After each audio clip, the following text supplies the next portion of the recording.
here. So my name is Kevin Deland. I'm an instructor at MBCC Miramichi, and I want to welcome everybody here, especially from away, and the students for all their hard work the last couple of years. And the first year students had a great year. And I want to welcome the panel. The session today is on the state of the gaming industry. It's a pretty broad topic, and we're fortunate enough to have with us Andy Moore, and maybe raise your hand. And Ryan Creed. Oh God, no. Crichton, and from Toronto, and they have a lot of stories to tell about the game industry and they go to GDCs, a lot of conferences, and so what we're going to do is have them discuss for 10 or 15 minutes about the state of the game industry, each one of them, and then we'll have a discussion and debate for the final 15 minutes. So it's only a 45-minute session. So I'm going to moderate it in case it gets out of hand. And it will. Oh yes.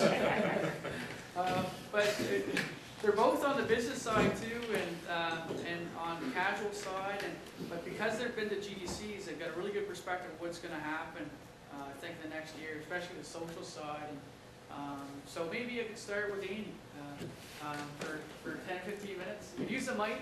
Can everybody hear me okay? Out back? Yeah. Okay, so. More importantly, can everyone hear me? No? Okay, I'll get the second mic out here too. You can debate within. Test. Can we Do a little banter? Can we, take the whole 15? I don't know. Let's Sing a duet. mind if I jump in when you're? Oh yeah, Let's do it. All right, go for it. This looks like a rock band mic. Maybe we'll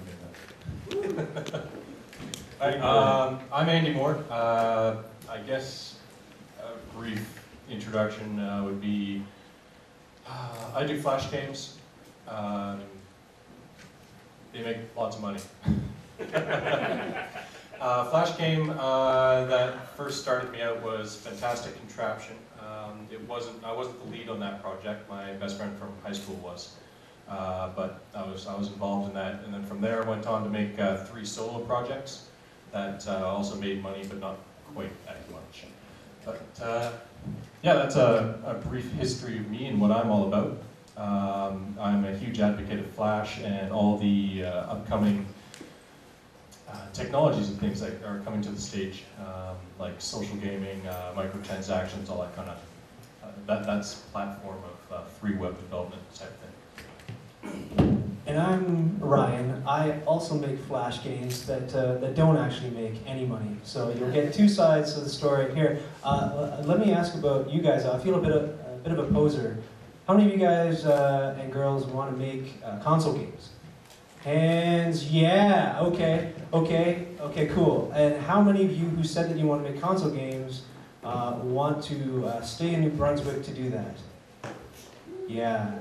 I hate to tell you, it's not going to happen. But the people who do want to make console games and are entertaining the notion of leaving their friends and family and going outside New Brunswick, of those people, how many of you want to stay in Canada? Hands. Yeah, that'd be great, wouldn't it? Again, that would be not impossible, but certainly a challenge. And I try not to be Mr. Gigantic Buzzkill when I talk to students here, but man, with just a couple of small tweaks and adjustments, you can not crush your dream, but you can modify the shape of that dream cloud to set yourself up with a lot more success. So I want to hear about Fantastic Contraption, because you guys made a boatload on that. Yes, we did. We were very surprised with it too. So the game was made in approximately 2-3 months. Start to finish, all the art, music was professionally done by another high school friend. He's a famous violin composer now. And yeah, it launched small. We thought friends and family would play it, and that's about it. We didn't have high hopes for it to actually succeed. And yeah, I decided I'd buy Colin a case of beer when we finally got $100 worth of sales. So the game, I should explain how it's monetized. Yeah, what were the actual sales? Yeah. Because you weren't charging for the game, right? It's freemium on. Yeah, so it's a free flash game. You just go to fantasticcontraption.com. You can play the game for free. It was at the time 20 levels, and it's just a basic puzzle physics game. after you play those 20 levels, or at any point, you could pay $10 through PayPal. There's a link right in the main menu for it, and that will unlock a level editor. It also allows you to play the levels created with the level editor. So essentially unlocks the community content. So yeah, so I got a case of beer after 2 days, and then I said, oh wow, that happened fast. Maybe I'll owe you a case of beer when you hit $1,000. That happened later that afternoon. And then I said, okay, maybe I'll owe you a case of beer, and it's $10,000. And like a week or two later, it hit that too. So I think to date, the game launched approximately 2 years ago now. We just launched the sequel like last week. So in that 2-year time, the game is almost made $1 million. Can I get a hell yeah? Hell yeah! All right. So these guys, 3 months, and if you, I feel a bit like a preacher now, except preachers don't say hell yeah. If you don't think, not that I don't want to minimize their effort or play it down or anything, but if you don't think that you too can go out and get your 30-day free trial of Flash and put together, I'm not even joking here, put together a game and try to do something similar, you're dead wrong, because you absolutely can, and there is money out there. It's not easy to get, but when you give us a percentage of talent and luck. Out of 100, how much talent, how much luck do you think? Colin says it's 100% luck. However, I disagree. I think it's an excellent game that I believed in right from the start. It really captured my imagination, and I played with it.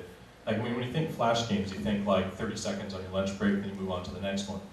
This is one that I played for 2 weeks, 3 weeks, and I still wasn't sick of it. Like every day, I just get up and play, get up and play, get up and play. It was like a regular game, I guess. A regular game. Yeah. Flash games can be like a regular game. Yeah. So this is one thing that we're facing in the industry, if you do use Flash, is that Flash, according to other people who use other technologies, most notably C++ and all the venerable stuff, and you'll back me up on this, Flash is a baby program and not a real piece of software, and if you create it, you're cheating, and if you build anything that's a Flash game, it's not a real game. It's like, oh, that's nice, but I'd like to go play a real game. So there's a Flash game on Facebook right now, you might have heard of it, called Farmville, that's got 30 million players. Farm what? Farmville. Oh, Ville. Yeah, Ville. It's got 30 million players, active players a day. So if you think your modern warfares are doing well, they ain't. Compared to a Flash game like Farmville, and there are tons of Farmville clones. Bart and I were just talking about Farmville clones, and you got Restaurant City, and then you got Restaurantville, and you got Restaurant Fishville City Farm. And they're all doing so incredibly well, and even we were saying even the ones that aren't doing well are doing way better than just general let's go make a game standards. So good idea. I wanted to point out the level editor. This is interesting. So everyone thinks it's a great idea to tack a level editor onto your game, but it is not necessarily a good idea, because I don't know if who's played like Little Big Planet. Yeah, cool game, right? And have you ever tried to use a level editor?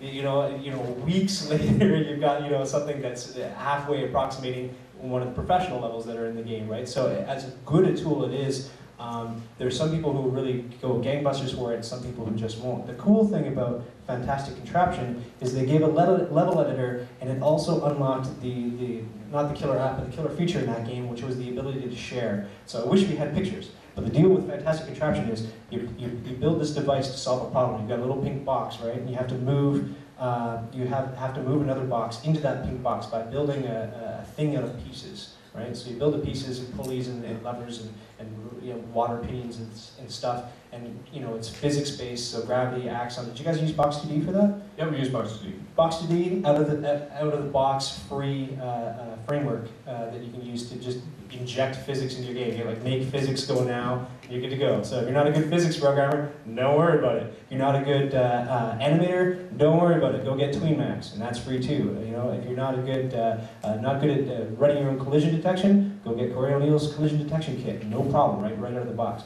So anyway, this level editor thing is super cool because it unlocks the ability for people to share their solutions with each other, and that was the the killer feature. Yeah. It's your game. Definitely, yep. Definitely was. But I'll say, doing the level editor on Little Big Planet, I mean, it takes 2 weeks or so to make a tolerable level. But if you look at the videos of their staff creating levels for Little Big Planet, they're using keyboard shortcuts and the mouse. So, I mean, you're not using the same tool. The level editor for Fantastic Attraction was actually the level editor we used to create the content of the game. So you were at a level playing field. And we both so easy to use, right? Oh, incredibly easy to use, but we suck at level design. We were horrible at it, and I think the first 20 levels of the game they're stupid. And what the community came up with was leaps and bounds better than anything we ever dreamed was possible to start with. I mean, the game has like powered wheels and like all sorts of crazy things, and like you can make cars that go across the landscape. And people are making things we thought were impossible. Like they're using nothing but inert sticks, and that would solve the level. It's like, what? Yeah, that's awesome. When you create robust enough tools and put them in the hands, I mean, I'm sure the Little Big Planet guys look at their game thinking, oh my god, we never could have cooked that up. But state of the game industry. So something else that I would humbly suggest, if you are looking at